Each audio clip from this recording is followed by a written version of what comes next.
যদি মানুষকেই অস্বীকার করেন, তার নাগরিককে অস্বীকার করেন, তার নাগরিকের ভোটাধিকারকে কেড়ে নেওয়ার পরিকল্পনা করেন, তাহলে প্রধানমন্ত্রীর মতো পবিত্র আসনে, দায়িত্বপূর্ণ আসনে অধিষ্ঠিত থাকার কোনো নৈতিক অধিকার তার থাকে না। এসআইআর ইটসেলফ একটা অসাংবিধানিক বেআইনি কার্যক্রম।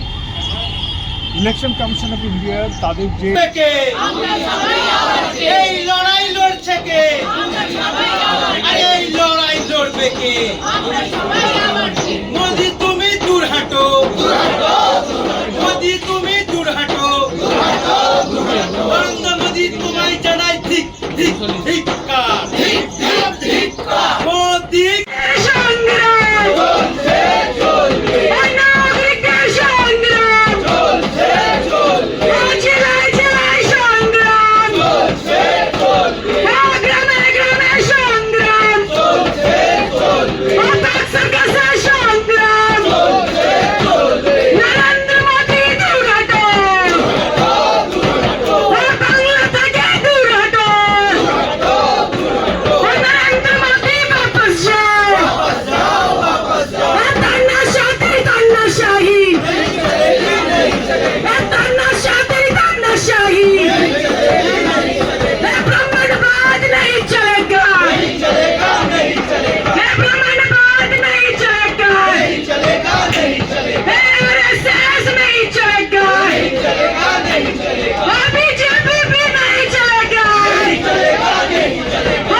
ব্যাপারে সবাই জানে। এখন এসআইআর করে যেভাবে পরবর্তীকালে লজিক্যাল ডিসক্রিপেন্সি এবং এই অ্যাডজুডিকেশনের যে মামলাগুলো করা হচ্ছে, তাতে প্রায় 1.25 কোটি মানুষ, বাংলার প্রায় 1.25 কোটি মানুষের নাগরিকত্ব আজকে প্রশ্নের মুখে। সেখানে দাঁড়িয়ে আমরা আজকে নরেন্দ্র মোদী এখানে আসছি। আমরা জানি এসআইআর থেকে আরম্ভ করে এনআরসি, এসআইআর, এনপিআর, যা কিছু আছে এগুলো হচ্ছে বিজেপির ভেঞ্চার। বিজেপি এবং আরএসএস কম্বাইন এরা ওইটাকে করে যাচ্ছে। এরা এর আগে এনআরসি করতে চেয়েছে, বাংলাতে প্রতিরোধ হয়েছে 2019, 2020-তে তারা করতে পারেনি। পরবর্তীকালে তারা 2021-এ সেন্সাসের মাধ্যমে করবে ভেবেছিল, সেটাও করতে পারেনি। এখন এসআইআরের মারফতে তারা যেটা করতে চাইছে সেই এনআরসিটাকেই করতে চাইছে এবং বাংলার এখানকার সাতপুরুষের মানুষ যারা, সাতপুরুষ ধরে এখানকার নাগরিক যারা, তাদেরকে বেনাগরিক করা একটা চক্রান্ত চলছে। এবং তার বিরুদ্ধে আজকে নরেন্দ্র মোদী যেহেতু এখানে আসছেন, তার ভোট প্রচারে আসছেন এবং উনি যে ধর্মীয় বিদ্বেষের যে বিষটা সব জায়গাতে ছড়িয়ে যান, সেটা আজকেও ছড়াবে। আমরা তার বিরুদ্ধে একটা প্রতিবাদ হিসাবে আমরা কিছু কর্মসূচি আজকে এখানে নিয়েছি। একটা অসাংবিধানিক বেআইনি কার্যক্রম।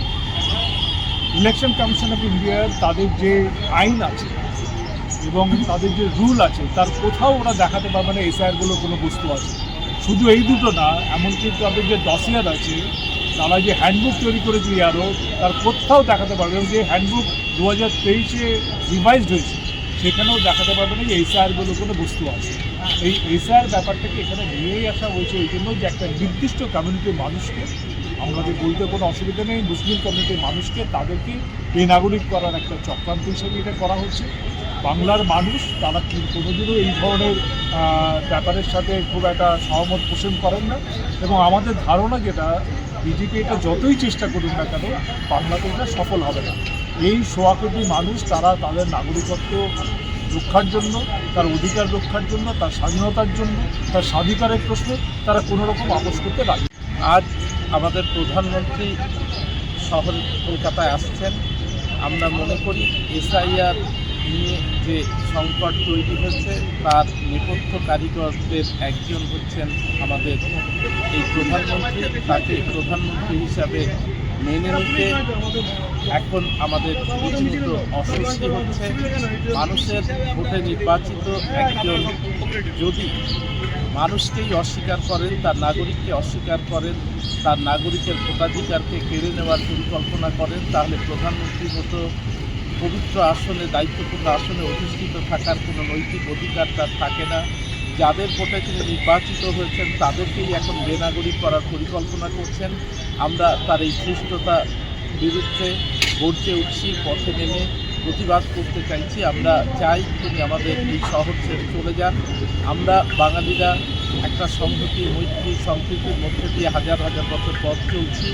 আমাদের এই মৈত্রী, এই সংহতিকে বিনষ্ট করার চক্রান্ত যারা করছেন, আমাদের প্রধানমন্ত্রী তার মধ্যে অন্যতম। আমরা তাকে কালো পতাকা দেখিয়ে এই শহর ছেড়ে চলে যাওয়ার আবেদন জানাই।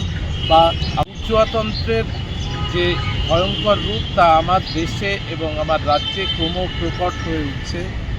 এরা মুখে মানুষের কথা বলেন, মানুষের ভালোর কথা বলেন, কোনো ধর্মকে ভালো করবেন বা কোনো ধর্ম সম্প্রদায়কে আরও ভালো রাখার প্রতিশ্রুতি দেন, কিন্তু এগুলো সবই হচ্ছে তাদের মুখোশ। আসলে তারা বুর্জোয়াতন্ত্রকেই আরও বেশি করে পুষ্ট করতে চান, লালন করতে চান। বুর্জোয়াতন্ত্রের স্বার্থের পক্ষে যাবে এমন কাজ করতে তাদের কোনো দ্বিধা নেই। তার জন্য যদি দেশের বৃহত্তর স্বার্থকে বলি দিতে হয়, দেশের অগণিত মানুষ, কোটি কোটি মানুষকে বলি দিতে হয়, তাদেরকেও এদের কোনো দ্বিধা হয় না। এরা চূড়ান্ত বুর্জোয়াতন্ত্রের পৃষ্ঠপোষক। আপনার নাম?